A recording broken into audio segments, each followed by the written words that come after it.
Our minister is here, God's you. Ekikizireho bwa nyuma ya ministry by'amagara kushohoza report nko kwegombora ya Harugongo muri Kabarore eine bicweka 28 harigana by'abana babishiki abari kutwarenda hagati y'emyaka 13 kuza hari 17 yobukoro. Harugongo sub county leads in the entire country. 24% of the girls,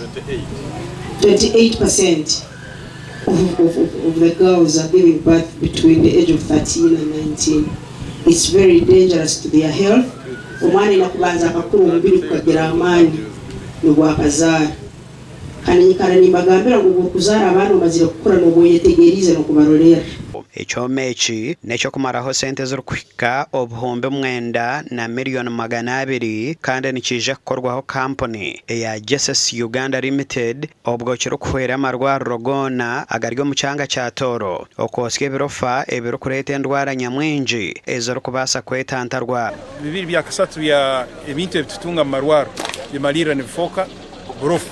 kandi burofu obwinemu amasira bwinemu musaye bwinemu ebintu byogamba ngo byandisoboyire kutwara janjazo buroyi hati otutungire kine kioma kize regional incinerator negenda kusavinga district Musanju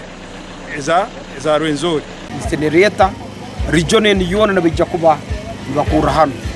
balita hano kandi nkegombo rite tubenefitinga kwa twina umusoro ogutwija ku bantu yaho abarukwibe bebazi bagireta mu cyaro kwe handikiro government of Uganda bitwa kukuguliza obujunanizi bwanyu korora mu mwa reporting umurachulera mukagama mwana wetu wahanda katuchulera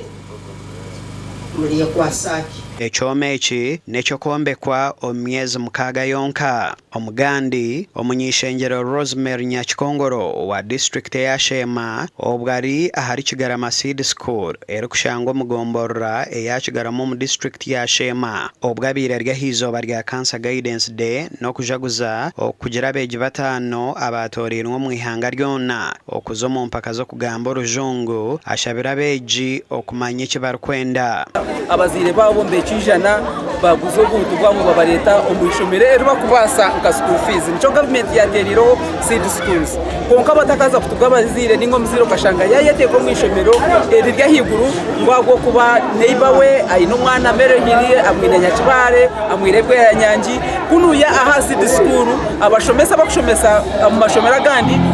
ngo bashomere nabandi kubagira ngo nkumwana kuba kwinoija wenka ochika oshango ryo muri bingi berebero muri bingi konka na namuhera kutaharo tahuru wenka so tantu benkarejinga ngo bamanye ngo no bari yahabari bingi baruhunka individuals. Emchwe ni part of discipline and part of academic excellence. Omwana yataku yatine mchwe mirungi no shanga chamteganisa umukwega kwe hati nkaha kuba kubasibura ishomereri abana bashomana bataha